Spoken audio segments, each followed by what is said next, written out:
Donc comme je vous l'ai dit, ou bien comme vous avez pu le voir, je suis du coup à Ibiza. J'ai fait quelques petits jours pour décompresser, sans appareil photo, sans rien du tout, voilà. Juste partir comme ça pour s'échapper de la merde qui s'est passée le mois dernier. J'ai un petit sac vite fait, mais là-dedans il n'y a que des affaires pour se baigner tout ça. Mais bon, vous savez, voilà, Far West toujours pareil, découvrir des trucs qu'on découvrirait pas en temps normal. Donc là, effectivement, je suis à Ibiza.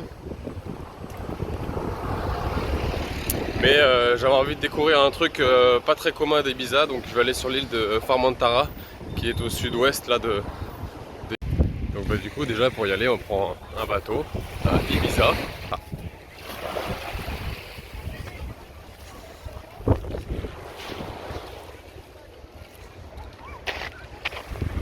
Sachant qu'il y a eu une grosse tempête hier. Ça a plu comme un truc de ouf, il y avait entre 5 et 10 cm d'eau. Heureusement c'est arrivé quand je conduisais.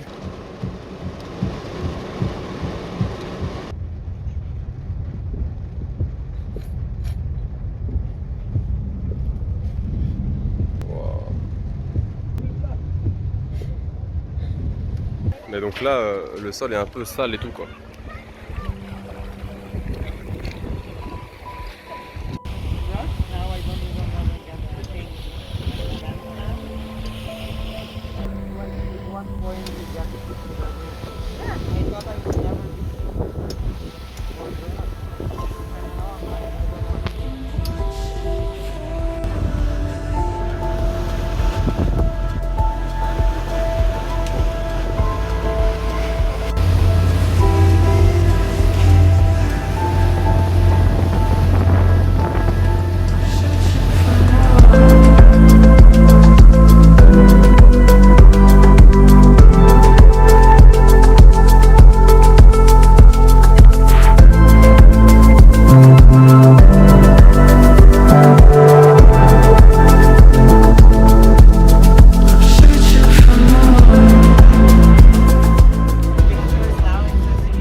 Donc voilà, arrivé sur l'île de Formentara, et donc location d'un petit vélo pour aller tout simplement découvrir l'île.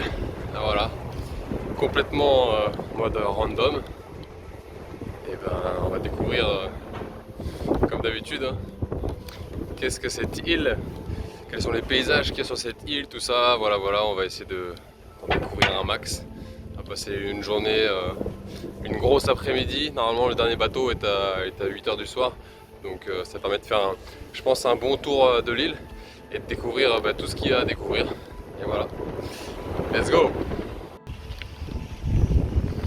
Comme je vous ai dit, là sur ce petit trip, j'ai pas pris d'appareil photo, rien du tout. Je pense que pour l'instant, toujours vacciné de ces histoires. Donc voilà, je fais tout au téléphone, on s'en fout un peu. Et je pense que de toute façon, ça vous donnera le même feeling. Il y aura juste un petit peu de drone. J'ai quand même pris le drone que j'ai racheté entre temps. Voilà. Et là, pour l'instant, les cigales, petit chemin comme ça là, waouh, c'est génial.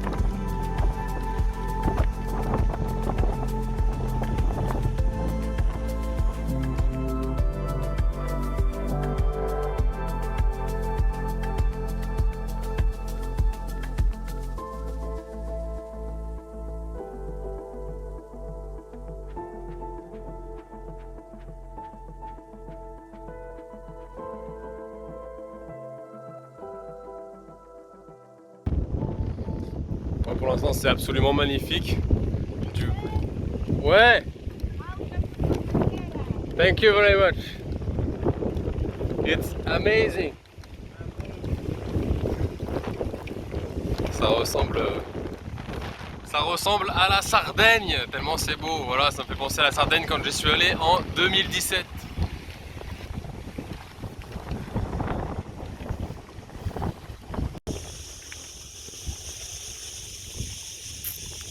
Donc là apparemment on est sur une réserve marine de Formentera. Et donc on va essayer de découvrir ce que c'est, hein. Voilà. Malheureusement j'ai pas de GoPro etc, mais bon je pense que ça va être beau quand même. On va aller voir.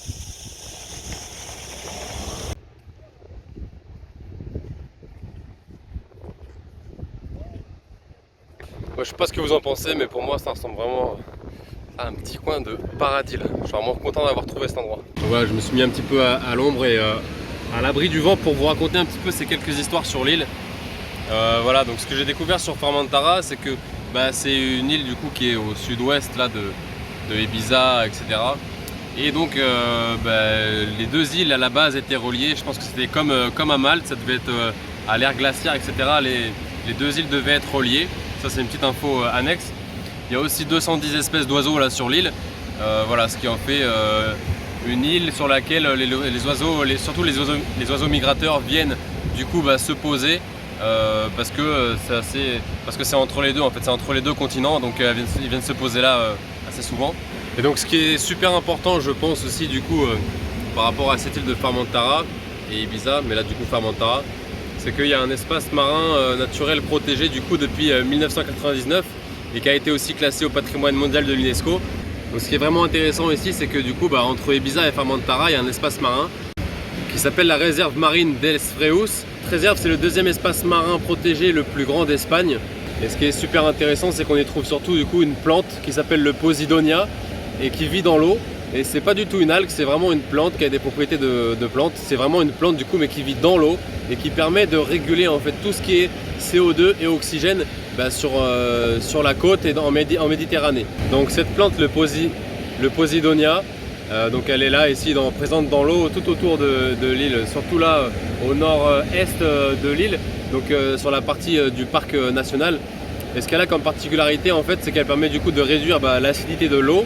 Et elle permet aussi surtout, par rapport à tous les questionnements qu'on a nous en ce moment, vous voyez, réchauffement climatique et tout ça, de réguler en fait toute la partie présence de carbone et de CO2, etc. et de création d'oxygène. Voilà. Les scientifiques ils la comparent un petit peu à l'effet d'une forêt tropicale, c'est-à-dire que en Méditerranée, la présence de cette plante, elle permet de créer le même amount, le même débit, comment dire, je ne l'ai pas en français, mais le même amount d'oxygène qu'une forêt tropicale, et du coup de capturer le même CO2, le même carbone qu'une forêt tropicale. Donc c'est pour ça qu'elle est vraiment importante et que ce parc a été créé en 1999. Le problème qui se trouve aussi, et que j'ai pu lire du coup sur les articles, etc., c'est que cette plante malheureusement elle est en recul sur toute la Méditerranée, et il n'y a que ici sur Formentera où cette plante est vraiment bien présente et bien conservée du fait de ce parc naturel qui a été créé en 1999. Voilà. Et vu qu'il y a cette plante, ça permet aussi du coup je vous l'ai dit, de purifier l'eau, de réduire l'acidité, ce qui permet à d'autres animaux de se développer, comme certains poissons, etc. Voilà. Et de rendre l'eau aussi plus claire. Et d'attirer aussi beaucoup plus de touristes, mais après ça c'est à nous d'en être conscient et de faire attention à ce qu'on fait, etc. En tout cas moi pour l'instant sur l'île, ce qui est pour l'instant intéressant, le point intéressant, c'est que vu qu'on rentre dans une réserve naturelle, les gens sont plutôt respectueux de ce que j'ai vu. Bien évidemment, j'ai vu quelques mégots un petit peu par terre, etc. Mais par rapport à d'autres endroits que j'ai fait sur terre, et notamment des endroits qui peuvent vendre un peu de rêve, etc., je trouve qu'ici, il n'y a pas vraiment de déchets, de choses comme ça sur le sol et qui traînent, etc. Donc voilà, je pense que les gens font assez attention en général ici. C'est ce que moi j'ai remarqué, en tout cas sur les 2 premières heures sur lesquelles je suis resté sur l'île. Cette plante aussi du coup, comme je vous ai dit, qui est une plante et non pas une algue, du fait de ses propriétés et de ce qu'elle permet de faire, hein, de son impact sur l'environnement, sur la qualité de l'air et sur du coup le réchauffement climatique, elle permet en un sens de réduire un petit peu le réchauffement ou de participer à sa régulation. Elle a été classée au patrimoine mondial de l'UNESCO, donc c'est dire son importance. Et c'est incroyable parce que du coup voilà, là je prends un petit peu des airs de présentateur, etc., parce que ça me vient comme ça et puis ça m'intéresse vachement. Mais c'est vrai qu'en venant sur Ibiza, c'est pas du tout une chose à laquelle je m'attendais. Du coup pour être honnête avec vous, j'étais jamais venu à Ibiza, du coup encore moins à Formentera, sur cette île au sud-ouest. Et donc du coup très très loin d'imaginer que ici sur cette île, à côté d'une île où on fait la fête, où c'est la débauche, etc., il peut aussi y avoir quelque chose de très intéressant pour l'environnement et de très intéressant du coup à connaître et savoir comment, qui nous permet de comprendre aussi un petit peu comment fonctionne notre environnement. Et puis là du coup la Méditerranée et puis les îles à ce niveau-là de l'Espagne, entre l'Espagne, l'Afrique, la France, voilà, entre la France et entre l'Europe et l'Afrique, il y a du coup ces îles sur lesquelles on fait la fête mais qui permettent aussi apparemment qui ont aussi un rôle apparemment important sur l'environnement et sur l'écosystème méditerranéen. Donc voilà, moi c'est ça que je trouve intéressant. Et malgré le fait que j'ai perdu mes affaires, etc., voilà, je me suis dit que j'allais prendre mon téléphone et quand même de voir ce qui allait m'animer. J'ai pas pris mon appareil photo, j'ai juste pris mon téléphone. Je me suis dit je vais parler de ce que je vois. Et ce que je vois c'est toujours pareil, je suis toujours émerveillé par ce que je vois par rapport à la nature et tout ça. Donc voilà, apparemment peut-être qu'il suffirait d'un téléphone. Donc j'avais envie de vous partager ça parce que je trouve que c'est quelque chose d'intéressant. En fait, la démarche est toujours la même.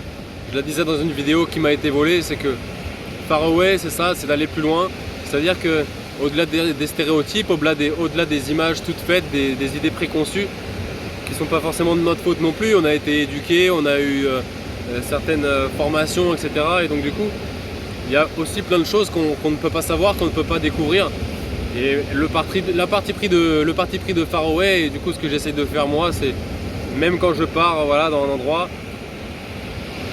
c'est pour ça aussi notamment, parce que je pense que ça peut être pas mal décrié le fait que je parte à Ibiza, j'ai perdu mes affaires, machin et trucs. Mais c'est ça aussi que je fais quand même cette vidéo et je la partage quand même parce que ça représente complètement, même vis-à-vis de ce qui m'arrive et le fait de venir là après ce qui m'arrive. Juste psychologiquement dans la démarche de venir là, je pense que c'est quelque chose de bien pour mon mental. Et surtout aussi, ça s'inscrit complètement dans la démarche Far Away dans le sens où, comme je vous ai dit juste avant, venir à Ibiza pour 99, pour 100% des gens, c'est faire la fête, boire, être défoncé, etc. Et moi, quand on m'a proposé de venir, j'ai dit ok, je vous avoue, je vais peut-être un jour, un soir sur 3 faire la fête parce que c'est quelque chose à expérimenter. Mais ce qui m'intéresse le plus, c'est vraiment d'être là sur cette île de Formentara et de découvrir qu'il y a autre chose que Ibiza, la fête, David Guetta, la techno, Black Coffee, je sais pas qui. Voilà, il y a autre chose que tout ça.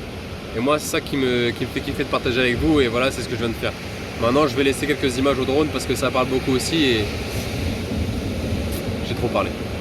Ce que j'ai oublié de vous dire sur cette plante, pour rentrer un petit peu dans le détail technique, c'est que elle est présente du coup sur la côte, là comme ça, dans l'eau carrément. Et ça fait des murs de 1 mètre, 5, 2 mètres qui du coup sert aussi de brise-lame et qui permet de conserver la côte. Donc voilà, ça préserve aussi de l'érosion, etc. Ça c'est quelque chose qui est super intéressant pour moi, c'est de vous partager ça, des choses qu'on ne voit pas, qui sont dans la nature, qui en fait nous protègent et sont là avec nous pour créer ces paysages sublimes en fait. Donc voilà, on fait partie de ça, c'est intégrer la nature, il faut qu'on y fasse gaffe. Et pour moi, le meilleur moyen d'y faire attention, c'est déjà de savoir que ça existe. Et donc c'est pour ça que j'essaie de partager ça avec vous. Même si à la base j'ai pas forcément de formation, etc. C'est quelque chose qui me passionne, je crois. Donc voilà, je trouve ça intéressant de partager cette information. Alors le souci qu'on va avoir avec cette plante, c'est du coup l'impact du tourisme, etc. S'il y a des gros bateaux qui viennent s'amarrer, etc. Tout ça, ça va venir détruire un petit peu cet écosystème-là. Mais pas que en fait. Naturellement, cette plante, elle a une régression, elle est en régression en Méditerranée. Enfin, en général sur Terre, j'ai cru comprendre qu'elle était en régression de 1 à 2%. Et tout à l'heure, je vous parlais des forêts tropicales, qu'elles produisaient la même quantité d'oxygène et capturaient la même quantité de CO2 qu'une forêt tropicale. Par contre, elle régresse 2 fois ou à 4 fois plus qu'une forêt tropicale. Donc c'est vous dire à quel point elles sont menacées aussi. Et en Méditerranée, apparemment, cette régression elle peut monter jusqu'à 5% du fait que c'est difficile, ces plantes-là produisent très peu de graines et elles sont difficiles, elles ont du mal à se reproduire en tout cas. Voilà, dernière information. Et maintenant, je vous laisse vraiment au drone pour pouvoir observer ça.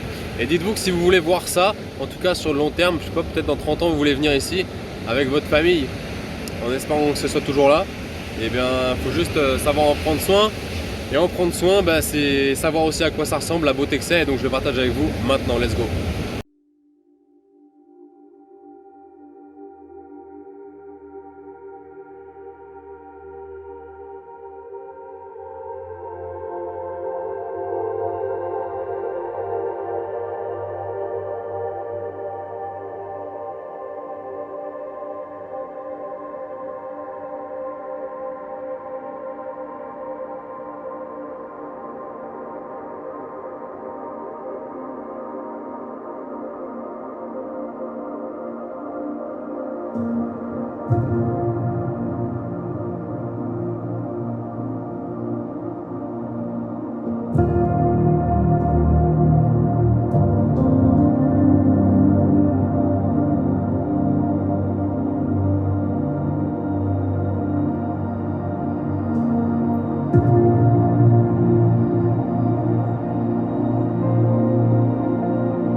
Je sais pas si on m'entend bien ou si vous voyez bien aussi ce que je vais vous montrer, mais tout ça là,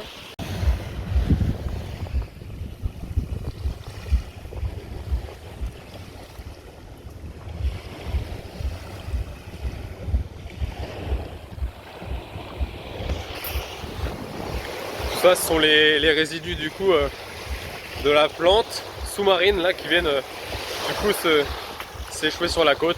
Voilà, je me demandais ce que c'était quand je suis arrivé, ben voilà, j'ai trouvé.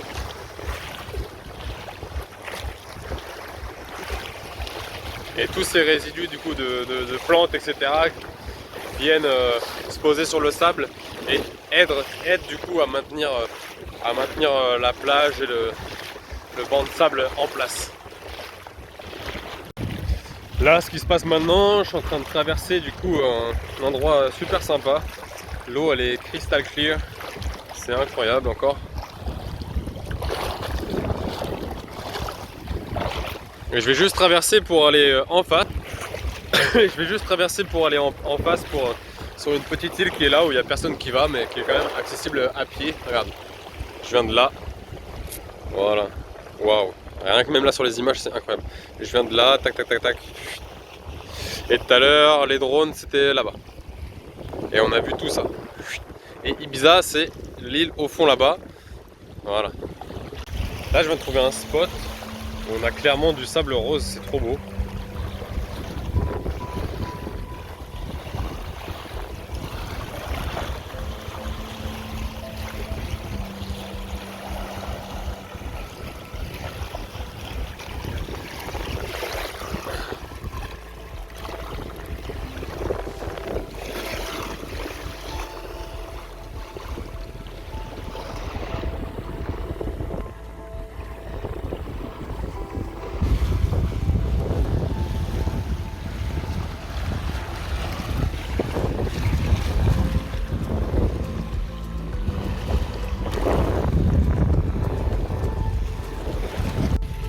Bon, petite après-midi à Formentera terminé. On a découvert pas mal de choses, j'espère que vous aussi. C'était très beau, j'espère revenir un jour. Je pense que vous l'aurez compris, pour moi Formentera c'est un peu le petit bijou d'Ibiza. Même si j'ai pas encore visité Ibiza ni fait une petite fête ou quoi. Voilà, c'est toujours pour moi la nature et tout ça qui est le plus intéressant, donc voilà ce que j'ai découvert ici. J'espère que j'ai découvert en même temps que vous en vrai, j'espère que ça vous a plu, que vous avez appris quelques trucs etc, un peu comme moi. Et puis voilà, à la prochaine, bye bye. Voilà, on va gentiment ramener le vélo là où on l'a pris et retourner sur l'île principale, Ibiza. Et on est vendredi soir, mais ce soir on va pas faire la fête, on va se reposer. Voilà. C'est ça aussi Far Away. Faire des trucs unexpected. Moi je vais à Ibiza pour me reposer. Voilà, allez bye.